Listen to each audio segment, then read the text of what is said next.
Hello welcome back. നാളെ മുതൽ അഥവാ 20-ാം തീയതി മുതൽ 31-ാം തീയതി വരെ ആയിരിക്കും നമ്മുടെ പോളിടെക്നിക്ക് 3 വർഷത്തെ കോഴ്സുകളാണുള്ളതെന്നറിയാം. അതിൽ 2-ാം വർഷത്തിലേക്ക് പ്രവേശിക്കാൻ സാധിക്കുന്ന 2 വർഷത്തെ ഡിപ്ലോമ പ്രവേശനം ലാറ്ററൽ എൻട്രി വഴിയുള്ള പ്രവേശനത്തിനുള്ള ആപ്ലിക്കേഷൻ സ്വീകരിക്കുന്നത് വണ്ടിയും രജിസ്ട്രേഷൻ 30-ാം തീയതി വരെ ചെയ്യാനുള്ള സമയമാണുള്ളത്. 31-ാം തീയതി വരെയാണ് ആപ്ലിക്കേഷൻ സ്വീകരിക്കുന്നത്. ഓക്കെ, സോ ഇതുമായി ബന്ധപ്പെട്ടുള്ള കൂടുതൽ വിവരങ്ങൾ ഒരുപക്ഷെ നാളത്തെ സൈറ്റിൽ പ്രസിദ്ധീകരിച്ചിരിക്കും. നമ്മൾ കഴിഞ്ഞ പ്രാവശ്യത്തെ പ്രോസ്പെക്ട്സ് 2023-24 പുറത്തിറങ്ങിയ പ്രോസ്പെക്ട്സ് പ്രകാരം അതിൻ്റെ ക്വാളിഫിക്കേഷന്, അതിൻ്റെ സെലക്ഷൻ മെത്തേഡ് തുടങ്ങിയിട്ടുള്ള കാര്യങ്ങൾ, സീറ്റുകളൊക്കെ ഒന്ന് നമുക്ക് നോക്കാം. സോ ഇത് ഞാൻ പറയുന്നത് 2023-24 പ്രോസ്പെക്ട്സ് ആണ്. സോ ഇത്തവണയും അതിൽ വലിയ മാറ്റം ഉണ്ടായിരിക്കത്തില്ല. നമ്മൾ പറയുന്ന കാര്യങ്ങൾ, സോ അങ്ങനെയുള്ള കാര്യങ്ങൾ മാത്രം നമുക്കൊന്ന് ജസ്റ്റ് ഒന്ന് നോക്കാം. ഓക്കെ, അതിനുശേഷമുള്ള കാര്യങ്ങൾ അടുത്ത പുതിയ പ്രോസ്പെക്ട്സ് പ്രകാരം നമുക്ക് നോക്കാവുന്നതാണ്. ഓക്കെ, സോ ഇവിടെ നമുക്ക് നോക്കാനുള്ളത് ഇൻട്രഡക്ഷൻ ഒന്ന് നോക്കണം. പിന്നെ duration of diploma, programmes, institution and seats തുടങ്ങിയിട്ടുള്ള വിഷയങ്ങളും അതുപോലെ തന്നെ ഫീയും ആപ്ലിക്കേഷൻസും ഒക്കെ നമുക്ക് എന്ത് ചെയ്യാം, അടുത്ത പ്രോസ്പെക്ട്സിലൂടെ നോക്കാം. അതുപോലെ തന്നെ എലിജിബിലിറ്റി ഫോർ അഡ്മിഷൻ തുടങ്ങിയിട്ടുള്ള വിഷയങ്ങളാണ് ഈ ഒരു വീഡിയോയിലൂടെ നമുക്ക് നോക്കാനായിട്ടുള്ളത്. സോ ഫസ്റ്റ് വൺ ഇൻട്രഡക്ഷൻ എന്ന് നോക്കി കഴിഞ്ഞ് കഴിഞ്ഞാൽ നമുക്ക് ഇവിടെ പോളിടെക്നിക്ക് 2-ാം വർഷത്തിൽ നേരിട്ട് പ്രവേശിക്കുവാൻ വേണ്ടിയിട്ടുള്ള യോഗ്യത എന്ന് പറയുന്നത് പ്ലസ് ടുവിൽ ഫിസിക്സ്, അതുപോലെ തന്നെ കെമിസ്ട്രി, അതുപോലെ തന്നെ മാത്സ് എന്നീ വിഷയങ്ങളിൽ ഒരു 50% മാർക്ക് ഉണ്ടായിരിക്കണം. മൊത്തത്തിൽ 50% മാർക്കോട് കൂടിയിട്ടുള്ള വിജയമാണ് ഇതിൽ ആപ്ലിക്കേഷൻ അയക്കുവാനുള്ള യോഗ്യത എന്ന് പറയുന്നത്. പ്ലസ് 2 കഴിഞ്ഞവർക്കാണ് ഈ യോഗ്യത വേണ്ടത്. IT കഴിഞ്ഞവർ പറയാം. അതുപോലെ തന്നെ ചില ബ്രാഞ്ചസിലേക്ക് കെമിസ്ട്രി വേണമെന്നില്ല. കെമിസ്ട്രിക്ക് പകരം മറ്റ് 11 വിഷയങ്ങളിൽ ഏതെങ്കിലും അത് ഏതൊക്കെയാണെന്ന് ഞാൻ മുന്നോട്ട് പോകുമ്പോൾ പറയാം. സോ ഇനി IT ആണെന്നുണ്ടെങ്കിൽ ITയിൽ കഴിഞ്ഞിരിക്കണം. ഇപ്പോൾ പഠിച്ചുകൊണ്ടിരിക്കുന്നവർക്ക് പറ്റത്തില്ല. സോ ITയിൽ 2 വർഷത്തെ ട്രേഡ് SCVT, NCVT അല്ലെങ്കിൽ KGCE കഴിഞ്ഞവർക്കും ഇതിലേക്ക് ആപ്ലിക്കേഷൻ അയക്കുവാൻ വേണ്ടിയിട്ട് സാധിക്കുന്നതാണ് എന്നുള്ള കാര്യമൊന്ന് ഓർക്കുക. ഓക്കെ, സോ ഇനി നമുക്ക് പ്രധാനമായിട്ടും മറ്റ് കാര്യങ്ങളിലേക്കൊന്ന് നോക്കാം. പ്രോഗ്രാംസ്, അതുപോലെ ഇൻസ്റ്റിറ്റ്യൂഷൻ, സീറ്റ് തുടങ്ങിയിട്ടുള്ള വിഷയങ്ങളൊക്കെ നമുക്ക് മറ്റൊരു പേജിലൂടെ നമുക്ക് നോക്കാവുന്നതാണ്. ഓക്കെ, ഇനി ഡ്യൂറേഷൻ ഓഫ് ഡിപ്ലോമ പ്രോഗ്രാം അഥവാ ലാറ്ററൽ എൻട്രി എന്നുള്ളത് നോക്കുകയാണെന്നുണ്ടെങ്കിൽ നിങ്ങൾ ഒരു വർഷം നിങ്ങൾ സ്കിപ്പ് ചെയ്തിട്ട് നേരിട്ട് 2-ാം വർഷത്തിലാണ് പ്രവേശിക്കുന്നത്. ഓക്കെ, നേരിട്ട് 2-ാം വർഷത്തിലാണ് പ്രവേശിക്കുന്നത്.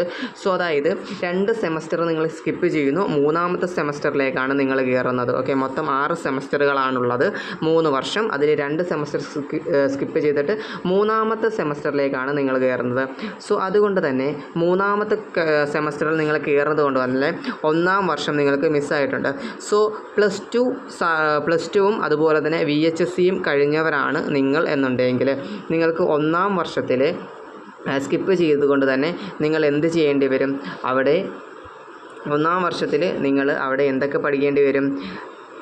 Engineering graphics, engineering workshop practice, programme specific theory and practical, ഇത്രയും കാര്യങ്ങൾ നിങ്ങൾ എഴുതിയെടുക്കേണ്ടതായിട്ട് വരും. അതിനുള്ള ക്ലാസ്സസ് അവിടെ എന്ത് ചെയ്യും, അഡീഷണൽ ക്ലാസ്സസ് നിങ്ങൾക്ക് മോർണിംഗിലോ അല്ലെങ്കിൽ ഈവനിങ്ങിലോ അല്ലെങ്കിൽ ഓൺലൈനായിട്ടൊക്കെ പ്രൊവൈഡ് ചെയ്യുന്നതായിരിക്കും. സോ അതുപോലെ തന്നെ ITയിൽ 2 വർഷത്തെ കോഴ്സായിട്ടുള്ള NCVT, SCVT, KGCE കഴിഞ്ഞവർക്കാണെന്നുണ്ടെങ്കിൽ അവർ എന്ത് ചെയ്തിട്ടില്ല, പ്ലസ് 2-ലെ കെമിസ്ട്രി, ഫിസിക്സ്, മാത്സ് ആ വിഷയങ്ങളല്ലല്ലോ കൈകാര്യം ചെയ്തത് ITയിലാവുമ്പോൾ. അതുകൊണ്ട് അവർ മാത്തമാറ്റിക്സ്, അപ്ലൈഡ് ഫിസിക്സ് 2, അതുപോലെ തന്നെ പ്രോഗ്രാം സ്പെസിഫിക് തിയറിയും പ്രാക്ടിക്കൽ, ഈ വിഷയങ്ങൾ എന്ത് ചെയ്തിട്ടുണ്ട് അവർ വീണ്ടും എഴുതിയെടുക്കേണ്ടതായിട്ട് ഉണ്ട്. ഓക്കെ, സോ അങ്ങനെയാണ് അവർ 1-ാം വർഷം പാസ്സാവുന്നത്. ഇനി ആ കാര്യങ്ങളാണ് പറഞ്ഞിരിക്കുന്നത്. നിങ്ങൾക്ക് അഡീഷണലായിട്ട് ആ വിഷയങ്ങൾക്കുള്ള ക്ലാസ്സസ് അവിടെ ഓരോ ഇൻസ്റ്റിറ്റ്യൂട്ടുകളിലും ഉണ്ടായിരിക്കുന്നതാണ്. ഓക്കെ, അത് ക്ലിയർ ആയി എന്നാണ് ഞാൻ വിശ്വസിക്കുന്നത്. എന്തെങ്കിലും സംശയങ്ങളുണ്ടെന്നുണ്ടെങ്കിൽ നിങ്ങൾക്ക് ചോദിക്കാവുന്നതാണ്. മറ്റ് വിഷയങ്ങളിലേക്ക് വന്നു കഴിഞ്ഞാൽ നമുക്ക് പ്രധാനമായിട്ടും നോക്കാനുള്ളത്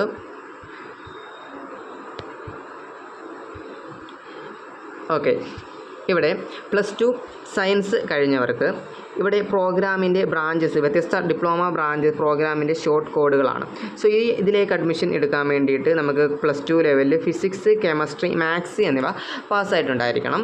ഇനി ഇവിടെ കാണിച്ചിട്ടുള്ള കോഴ്സസുകൾക്ക് വേണ്ടിയിട്ട് നിങ്ങൾ ഫിസിക്സും മാത്സും അതിൻ്റെ ഒപ്പം കെമിസ്ട്രിയോ അല്ലെങ്കിൽ കമ്പ്യൂട്ടർ സയൻസ്, കെമിസ്ട്രി ഇല്ലയെന്നുണ്ടെങ്കിൽ, കെമിസ്ട്രി നിങ്ങൾ വിഷയമായിട്ടില്ല എന്നുണ്ടെങ്കിൽ ഈ electronics, information technology, biology, informatic practices, biotechnology, technical vocational subject, agriculture, engineering, graphics, business studies, entrepreneurship അതെങ്കിലും ഒന്നിനകത്ത് എന്ത് ചെയ്തിരിക്കണം, കൂടെ ഉൾപ്പെട്ടിട്ട് 50% മാർക്കോടുകൂടി പാസ്സായിട്ടുണ്ടെന്നുണ്ടെങ്കിൽ നിങ്ങൾക്ക് ഈ ബ്രാഞ്ചസിലേക്കുള്ള ആപ്ലിക്കേഷൻ അയക്കാവുന്നതാണ്.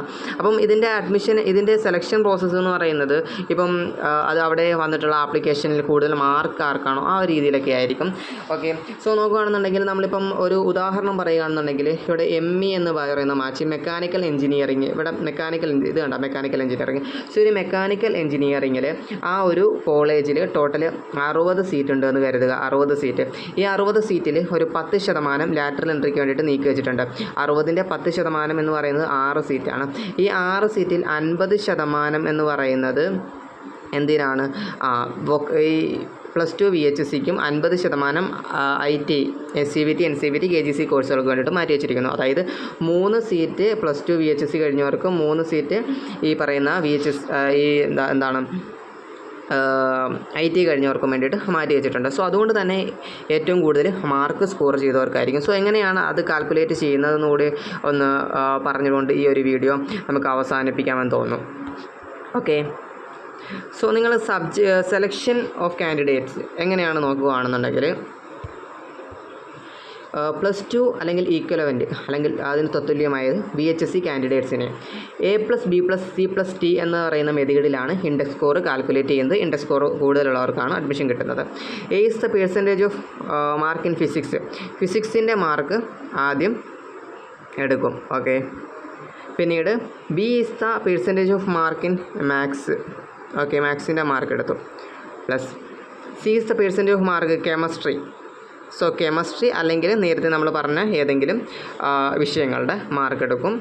സോ ശേഷം T is the total mark for all subject in the mark list both year put together. Okay, എല്ലാ വിഷയങ്ങളുടെയും കൂടെ മാർക്കിൻ്റെ പെർസെൻറ്റേജും എടുക്കും. സോ അങ്ങനെയായിരിക്കും അതിൻ്റെ കാൽക്കുലേഷൻ എന്ന് പറയുന്നത്. ഓക്കെ, ഇനി നമ്മൾ candidate who have passed 2 year course NCVT, SCVT, KGC ആണെന്നുണ്ടെങ്കിൽ അവിടെ ഇൻഡെക്സ് സ്കോർ എന്ന് പറയുന്ന total score in the NCVT, SCVT, KGC examination both the year put. So 2 വർഷം കൂടെ ടോട്ടലായിട്ട് കിട്ടിയിട്ടുള്ള മാർക്കിൻ്റെ അടിസ്ഥാനത്തിലായിരിക്കും. അതായത് ഇപ്പം ഈ പ്രാവശ്യം എന്ന് പറഞ്ഞു കഴിഞ്ഞാൽ നമുക്ക് എത്ര മാർക്കാണോ, ഇപ്പം ഈ തവണ IT പഠിക്കുന്നവർക്ക് പറ്റില്ല, മുമ്പ് കഴിഞ്ഞവർക്ക് പറ്റും. സോ എൻ്റെ സുഹൃത്തുക്കൾ അതേൽ പോകുന്നുണ്ട്. എനിക്ക് പോകണമെന്ന് പേഴ്സണലി താല്പര്യം ഉണ്ടായിരുന്നു. പക്ഷേ ഇപ്പോൾ ഞാൻ NEC അപ്രൻറ്റീസ്ഷിപ്പ് ചെയ്തുകൊണ്ടിരിക്കുകയാണ്. സോ മറ്റൊരു കാര്യം കൂടെ ഉണ്ട്, ഓരോ വർഷം കഴിയുമ്പോഴും മാർക്ക് കൂടുതലുള്ളവർ IT സംബന്ധിച്ച് കൂടുതലുള്ളവർ വന്നുകൊണ്ടിരിക്കുകയാണ്. കാരണം എക്സാമിൽ അയവ് വരുത്തും തോറും കൂടുതൽ മാർക്ക് സ്കോർ ചെയ്യാൻ കുറച്ചുകൂടി എളുപ്പമാവും. സോ ഇത്തവണ ഒരു പക്ഷേ ഞാൻ അപ്ലൈ ചെയ്ത് കഴിഞ്ഞാൽ എനിക്ക് കിട്ടാനുള്ള സാധ്യത വളരെ കൂടുതലാണ്. എന്നാൽ അടുത്ത പ്രാവശ്യം ആകുമ്പോഴത്തേക്കും കിട്ടാനുള്ള സാധ്യത വീണ്ടും നല്ല രീതിയിൽ കുറയുമെന്നാണ് ഞാൻ കരുതുന്നത്. പക്ഷേ ഇത്തവണ ഞാൻ എന്തായാലും ഇതിന് വേണ്ടിയിട്ട് അപ്ലൈ ചെയ്യുന്നില്ല. സോ താല്പര്യമുള്ളവർ ചെയ്യേണ്ടതെന്ന് പറഞ്ഞു കഴിഞ്ഞാൽ ഇപ്പം നിങ്ങൾ IT കഴിഞ്ഞവരാണെന്നുണ്ടെങ്കിൽ, +2 കഴിഞ്ഞവരാണെന്നുണ്ടെങ്കിൽ നിങ്ങൾക്ക് ഇഷ്ടമുള്ള സ്ട്രീം തിരഞ്ഞെടുക്കാം. IT കഴിഞ്ഞവരാണെന്നുണ്ടെങ്കിൽ ഞാൻ പറയുന്നത്, സോ നിങ്ങൾ മെക്കാനിക്കൽ ബ്രാഞ്ചസ് ആയിട്ടുള്ള ഇപ്പം fitter, Turner, machinist, sheet metal, welder ഇങ്ങനെയുള്ള 1 വർഷത്തെ ട്രേഡ് വരത്തില്ല. സോ 2 വർഷത്തെ ട്രേഡുകൾ, മെക്കാനിക് മോട്ടോർ വെഹിക്കിൾ ഇതൊക്കെ കഴിഞ്ഞവരാണെന്നുണ്ടെങ്കിൽ എന്ത് ചെയ്യുക, മെക്കാനിക്കൽ എഞ്ചിനീയറിംഗ് MMV കഴിഞ്ഞവർ ഓട്ടോമൊബൈൽ എന്ന് പറയുന്ന ട്രേഡ് ബ്രാഞ്ച് ഉണ്ടായിരിക്കും. സോ ഇലക്ട്രിക് റിലേറ്റഡ് ആണെന്നുണ്ടെങ്കിൽ അങ്ങനെയുള്ള കോഴ്സ് തിരഞ്ഞെടുക്കുക. സിവിൽ സർവേറൊക്കെ ആണെങ്കിൽ സിവിൽ എന്ന് പറയുന്ന കോഴ്സ് ഉണ്ട്. സോ അതുമായി ബന്ധപ്പെട്ടുകൊണ്ടുള്ളത് എടുക്കുന്നതായിരിക്കും നിങ്ങൾക്ക് എന്ത് ചെയ്യുന്നത് കുറച്ചുകൂടി ബെറ്റർ ആയിരിക്കുന്നത് എന്ന് ഞാൻ ഒന്ന് സൂചിപ്പിക്കുകയാണ്. ഓക്കെ, മുമ്പ് അങ്ങനെ തിരഞ്ഞെടുക്കാൻ പറ്റുമായിരുന്നുള്ളൂ. ഇപ്പം നിങ്ങൾക്ക് ഇഷ്ടമുള്ളതിലേക്ക് അപ്ലൈ ചെയ്യാൻ പറ്റും. പക്ഷേ നിങ്ങൾ ഈ രീതിയിൽ കൊടുക്കുന്നതായിരിക്കും നല്ലത്. പിന്നെ ഫീസിൻ്റെ വിവരങ്ങളൊക്കെ ഉണ്ട്, അത് ഇത്തവണ ചിലപ്പോൾ മാറ്റം വന്നേക്കാം. അതുകൊണ്ട് ഞാൻ നമുക്ക് പുതിയ പ്രോസ്പെക്ട്സ് പ്രകാരം എന്താണോ അത് പറയുന്നതായിരിക്കും ബെറ്റർ. പിന്നെ ഇവിടെ കോളേജും അതിൻ്റെ ഡീറ്റെയിൽസും ഒക്കെ നമുക്കൊന്ന് നോക്കാം. സോ അപ്പോൾ നിലവിൽ സൈറ്റിൽ ഈ ഒരു രീതിയിലാണ് കാണിച്ചിട്ടുള്ളത്. അതുകൊണ്ട് അതിൻ്റെ കോഴ്സസ്, കോളേജുകൾ, അതിൻ്റെ വിഷയങ്ങളൊക്കെ ഞാൻ പിന്നീടൊരു വീഡിയോയിലൂടെ ഡിസ്കസ് ചെയ്യാമെന്ന് വിചാരിക്കുന്നു. നാളത്തെ വീഡിയോയിൽ ഡിസ്കസ് ചെയ്യാം. സോ ഇതിൻ്റെ സൈറ്റ് ഞാനൊന്ന് പറഞ്ഞുതരാം. സിറ്റർ കേരള എന്നുള്ള ഒരു സൈറ്റാണ്. ഞാൻ ഡിസ്ക്രിപ്ഷൻ ബോക്സിൽ അതിൻ്റെ ലിങ്ക് ഞാൻ പ്രൊവൈഡ് ചെയ്യാം. പിന്നെ നമ്മുടെ ടെലിഗ്രാം ഗ്രൂപ്പിൽ ജോയിൻ ചെയ്യാൻ താല്പര്യമുള്ളവരൊക്കെ ജോയിൻ ചെയ്തോളുക. കൂടുതൽ അപ്ഡേറ്റുകൾ അതിനകത്തിടാം. സോ ഇവിടെ ഈ ഒരു സൈറ്റ് എടുത്തതിന് ശേഷം ഇതിനകത്ത് അഡ്മിഷൻ എന്ന് പറയുന്ന ഭാഗമുണ്ട്. ഇവിടെ പോളിടെക്നിക് അഡ്മിഷനുമായി ബന്ധപ്പെട്ടുള്ള കാര്യങ്ങൾ, അതായത് റെഗുലർ പോളിടെക്നിക് അഡ്മിഷന്, പോളിടെക്നിക് ലാറ്ററൽ എൻട്രി ഇപ്പോൾ നമ്മൾ ഡിസ്കസ് ചെയ്യുന്നത്, പിന്നെ ഹൈസ്കൂളിൻ്റെ അഡ്മിഷന്, അങ്ങനെ എല്ലാം കാണിച്ചിട്ടുണ്ടായിരിക്കും. സോ അഡ്മിഷൻ ലാറ്ററൽ എൻട്രി ആണ് നമ്മൾ നോക്കുന്നത്. അപ്പം ലാറ്ററൽ എൻട്രി അഡ്മിഷൻ എന്നുള്ളത് ക്ലിക്ക് ചെയ്യാം. സോ അപ്പോൾ നിലവിൽ ഇങ്ങനെയാണ് കാണിച്ചിട്ടുള്ളത്. ഓക്കെ, സോ വീഡിയോ ഉപകാരപ്പെട്ടെന്നുണ്ടെങ്കിൽ നിങ്ങൾ ചാനലൊന്ന് സബ്സ്ക്രൈബ് ചെയ്ത് കൂടുതൽ വിവരങ്ങൾക്ക് വേണ്ടിയിട്ട് ബെൽ ഐക്കൺ താല്പര്യമുണ്ടെന്നുണ്ടെങ്കിൽ എനേബിൾ ചെയ്ത് വെക്കുക. Thank you.